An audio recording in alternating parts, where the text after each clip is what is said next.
ناظرین و حاضرین، پارٹ 1 میں ہم نے آپ کو یثرب کا مختصر سا تعارف کروایا۔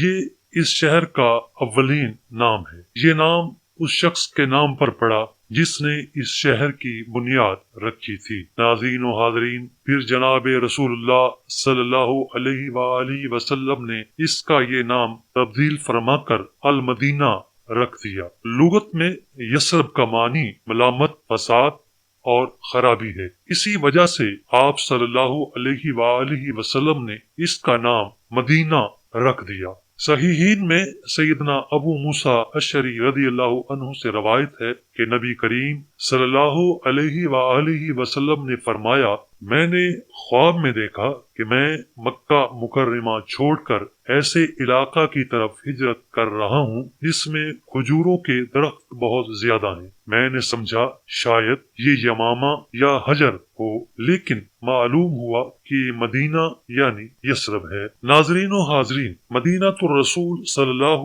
علیہ وآلہ وسلم کے بہت سے نام ہیں۔ ناموں کی اس کثرت سے مدینہ کی عظمت کا پتہ چلتا ہے۔ ان میں سے بعض نام یہ ہیں۔ المدینہ، یہ اس شہر کا سب سے مشہور نام ہے کیونکہ جناب رسول اللہ صلی اللہ علیہ وآلہ وسلم نے یہاں ہجرت فرمائی، حتیٰ کہ یہیں مدفون ہوئے۔ طابہ، مدینہ کو طابہ بھی کہا جاتا ہے۔ جناب رسول اللہ صلی اللہ علیہ وآلہ وسلم نے فرمایا، اللہ تعالی نے اس پیارے شہر کا نام طابہ رکھا ہے۔ طابہ اور طیبہ طیبن کے معنی میں ہیں کیونکہ آپ صلی اللہ علیہ وآلہ وسلم کی برکت سے یہ شہر شرک سے پاک ہو گیا، اور ہر پاک چیز کو طیب کہا جاتا ہے۔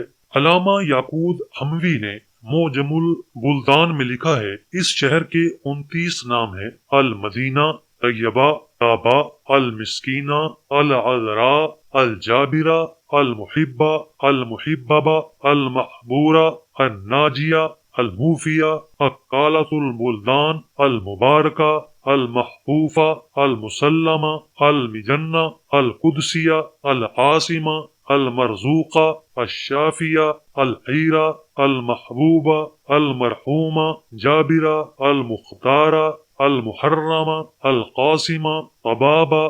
نیز نبی کریم صلی اللہ علیہ وآلہ وسلم کی دعا، ربی ادخلنی مدخل صدق واخرجنی مخرج صدق، اے میرے رب مجھے اچھی جگہ داخل فرما اور اچھی طرح یہاں سے نکال۔ اس کے بارے میں بعض ائمہ کا قول ہے کہ مدخلہ صدق سے مراد مدینہ منورہ اور مخرجہ صدق سے مراد مکہ مکرمہ ہے۔